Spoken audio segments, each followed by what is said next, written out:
Okay, so the next step is to calculate the slope functions for the multiple regression equation. This one looks a little different. I'm just trying to keep it consistent with the variables 1, 2, and 3. So you can see up here, variable x1 is grade, which is my y variable essentially, which I want to predict. X2 is math, and x3 is reading. So my y-intercept b0, my slope function for variable for math, and my slope function for x. I run that through SPSS. We'll go through that in a little bit. My y-intercept is 0.479, my b0. b2 is 0.100, and reading is negative 0.002. This is my, I'm using a z-scores. So I'm using a standard deviation of 1 and standard deviation across my 3 variables. So I'm basically working with z-scores. Here is our correlation matrix. The covariance table for the z-scores, I'm not going to get into those calculations, let's keep the same, but essentially the correlation coefficient multiplied by the standard deviation. And it's in here, it's just not for us to worry, but it is essentially the correlation coefficient. I'm going to calculate the standardized regression coefficients, which are referred to as beta 2 and beta 3. So not B2, B3, beta 3. Those are the slope functions if I were to have used the z-scores for my regression analysis. And as you can see, this is the calculation here, and you'll notice that it's very similar to the calculation for the semi-partial or part correlation. So it's essentially looking at what is essentially the shared variance between, in this case, math predicting grade, partialing out for reading, but yet having that essentially as the denominator is the remaining variance, which is basically the total variance for the grade. The slope function for the standardized regression coefficient is negative 0.930 and negative 0.023 for my 2 variables. So math predicting grade, reading predicted grade. And I can see my standardized coefficients here, the 0.930 and the negative 0.023. So if we were to plot this, this would be a 3-dimensional plot. So my vertical axis would be my x1 or my y variable, which would be grade.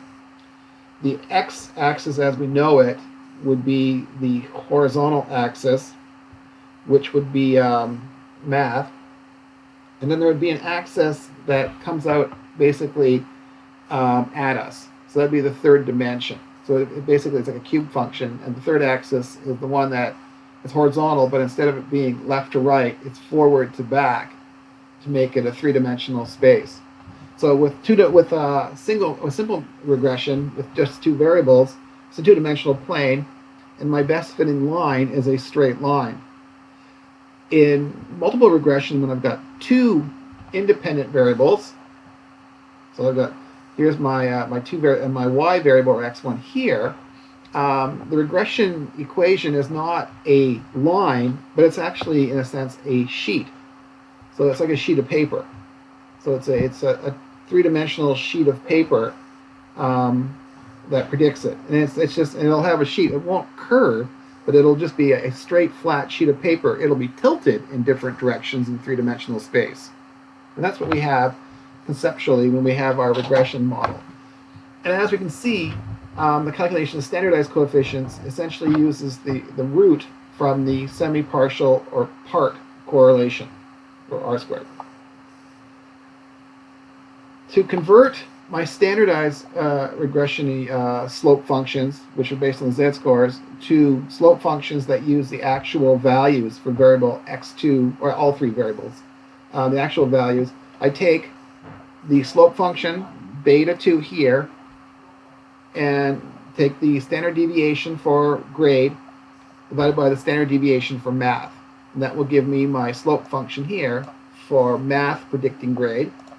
Similarly, for reading predicting grade, it's the standardized slope function for reading predicting grade multiplied by the standard deviation for grade divided by the standard deviation for reading. And then those slope functions are here, negative 0.1 and negative 0.002.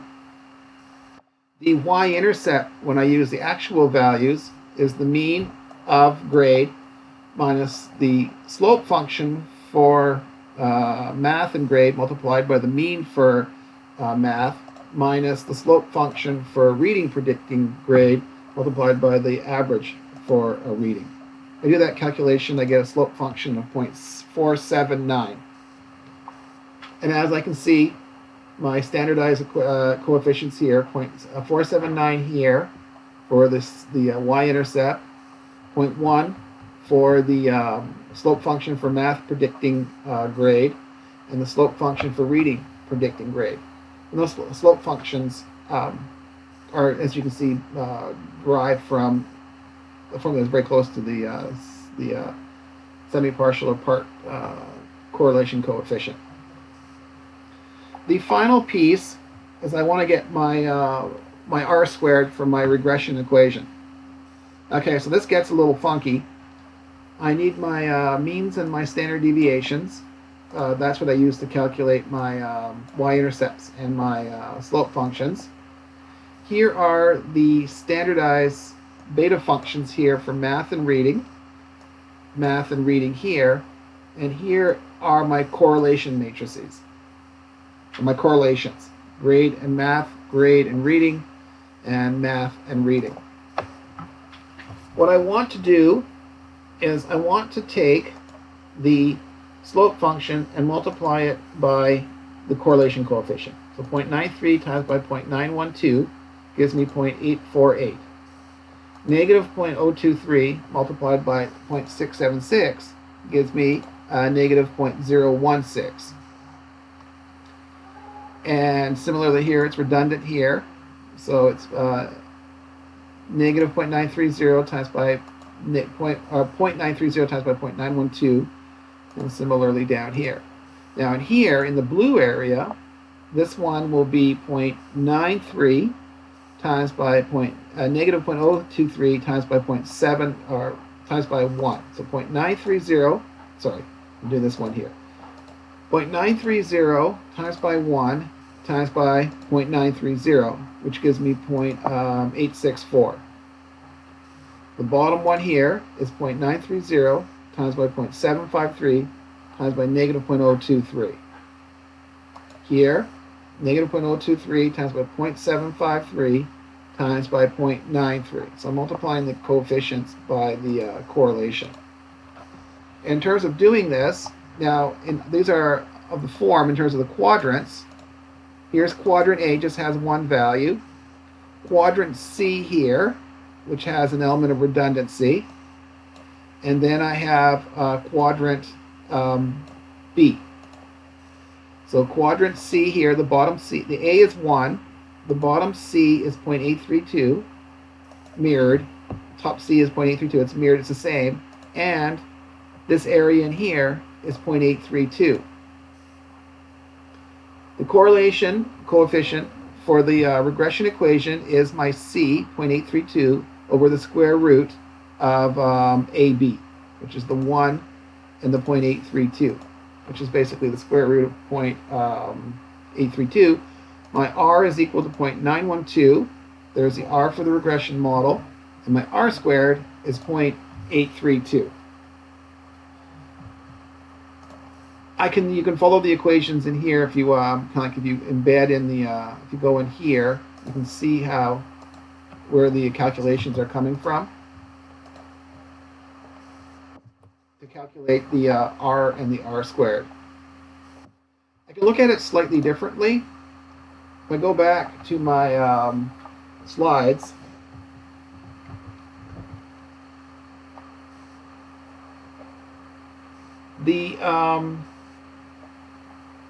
so if I look at it, the partial correlation between here. The correlation between grade and math is 0.912. That gives me an R squared of 0.83157. So I've carried out to a fair number of decimal places. And that's just simply d over f plus d. So it sits by itself. Now, if I look, the semi-partial or part correlation between reading and grade, when I did my calculation, is my negative 0.015.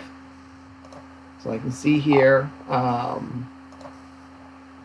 negative 0.015 for my part or semi-partial correlation. If I square that, it gives me an R squared of 0.000238414. And that area is A, and this is the semi-partial, so it's A over A plus B plus D plus F.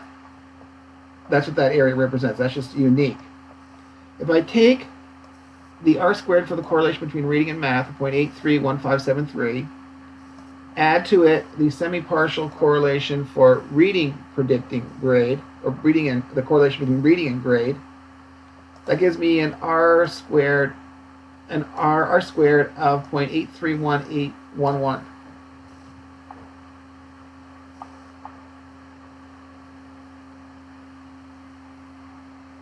So D plus B, that's reading, math and grade, and then R squared for A, just reading for the whole of grade. That gives me my R squared value of 0.8318110. If I look at the R squared from my table, it's 0.83188. So similarly here, here's my model R squared, take that out, and that matches, there's 0.83188, 0.8318811 here, and here.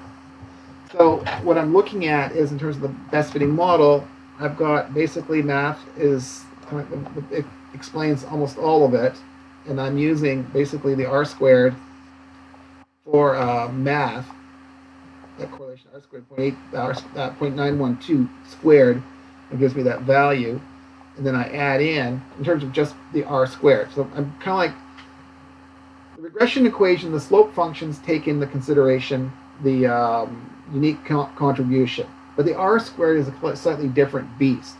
So what it's done is, it's taken in the R squared in terms of the total R squared is the A, B, and D as a ratio over the ABC over all of grade. So the R squared is a slightly different beast than the slope function for each. So the slope function for reading and grade is the A, and the slope function for math is the D. But the R squared says, well, you know what, if you factor in both of them, this is what you're predicting.